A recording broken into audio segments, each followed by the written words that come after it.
What least number must be added to 8961 to make it exactly divisible by 84?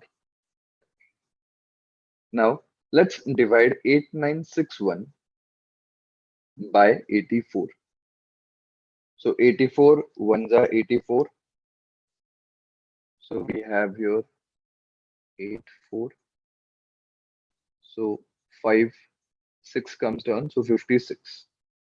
Now 56 is less than 84. So we have here like this 0. Now we can bring down 1 below. So we have here 1. Now 84 into, let's say, 6.